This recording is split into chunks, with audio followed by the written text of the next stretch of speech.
Getting through the first 2 weeks is genuinely hard, and if you are in them right now, I am not going to pretend otherwise. But here's the thing almost nobody warns you about. For a lot of people, the harder part comes after. After the withdrawal fades, after life goes back to normal, after the physical pull is gone and there is nothing obvious stopping you from smoking again except the decision you made. That is the part this video is about, because staying clean, in the long run, is not really about willpower. If you are white-knuckling it forever, gritting your teeth every single day, something is wrong with the setup, not with you. Staying clean is about understanding what actually makes you want to go back, and then quietly building a life where that pull has less to grab onto. By the end of this video, you will know the 3 situations that pull people back most often, and what to put in place so they lose their grip on you. Start with why the pull even exists. A relapse almost always follows the same shape.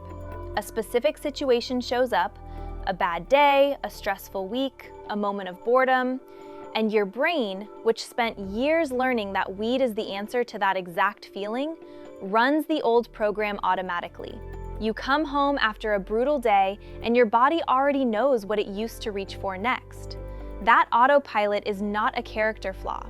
It is a habit loop your brain built through repetition, and it does not vanish just because you decided to stop. But it can be interrupted, and that is the whole game. So what actually makes you want to go back to weed? It is almost never a random craving out of nowhere. It is a trigger, a specific situation your brain has tied to smoking. And the more honestly you can name yours, the less power they have. Because a trigger you can see coming is a trigger you can plan for. A trigger that catches you blind is the one that wins. So map them now while the memory is still fresh. Do it in specific terms, not vague ones. What situations, what emotions, what times of day, what people are the highest risk for you personally? And here's the key, get specific, because your brain does not relapse to an abstraction. Something like, when I am bored on a Sunday afternoon with nothing planned, is far more useful than just, when I am stressed. The first one you can actually prepare for. You can put something in that Sunday slot. The second one is too vague to defend. The reason this works is simple. When a trigger fires and you have already decided in advance what you will do instead, you are not relying on willpower in the heat of the moment, which is exactly when willpower is weakest. You are relying on a plan you made when you were clear-headed. That shift, from deciding in the moment to deciding in advance, is most of what separates the people who stay clean from the people who keep going back. So where do most relapses actually happen? There are 3 situations that catch people again and again, and knowing them in advance is half the defense. The first is social settings. Friends who still smoke, a party where it is being passed around, that quiet little voice that says, "One will not matter." This is where most long-term relapses happen, not in some private moment of weakness, but socially, because the social pull gets added on top of the chemical one. The protection here is a clear internal rule decided ahead of time. I do not smoke, not even once, is far easier to hold than deciding case by case every time it is offered, because you are not reopening the decision under pressure. The second is emotional overwhelm. A breakup, a crisis, a stretch of real depression or anxiety. This is when the old coping habit feels the most justified, and it is also when one smoke turns back into daily use the fastest, because you are actively reaching for relief and your guard is down. The third is the sneakiest, and it sounds like, I have been clean long enough. After a few good months, the memory of why you quit gets soft.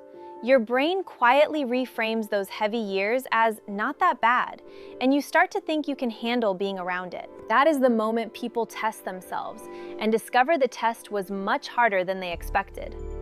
The better you feel, the more that one deserves your respect. So how do you build a life that actually stays clean? The single most important shift is this: replace what weed was doing for you, not just the weed itself. For most people, cannabis was never only a drug. It was a stress valve, a way to wind down at night, a social glue, a break from your own anxiety. If you pull it out and leave those needs completely unmet, the pullback will never really stop because the underlying need is still sitting there unanswered. This does not mean you need to become a meditating, green juice drinking new person overnight. It means being honest about what you genuinely got from weed, and then finding something, anything, that meets that same need. If it was winding down, you need a new way to wind down. If it was connection, you need connection somewhere else. And exercise deserves its own mention here because it does something almost nothing else does. It is the most reliable tool for managing the anxiety and mood swings of early sobriety, and it slowly rebuilds a real dopamine response to replace what your endocannabinoid system used to lean on. Even 20 minutes of anything that gets your heart rate up changes how the next few hours feel. One more thing to hold on to. The first year is its own phase. Cravings get weaker and rarer, but they are still there, and a trigger can catch you off guard months in. Treat year one as a time when vigilance still matters, not as a finished story. And what if you slip and relapse anyway? Hear this clearly because it matters. A relapse is not a verdict on you. It is information. What situation set it off? What were you feeling in the hour before you decided to smoke? What could have gone differently? Because the smoke itself is rarely the real danger. The real danger is the story that comes after it. The, I already failed, so what is the point?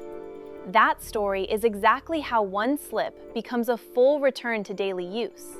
One slip does not erase the weeks and months you built. Starting again the very next day is always possible and always worth it. If you want real structure for this part, the staying clean part, not just the quitting part, that is why we built the Cannabis Detox Transformation Program. It carries you through recovery in 3 phases: release, resilience, and clarity, including the long stretch after the withdrawal where most people get left on their own. You will find it at quit-smoking-weed.com, and the link is in the description. You already made the hard decision. This is about protecting it, one ordinary day at a time.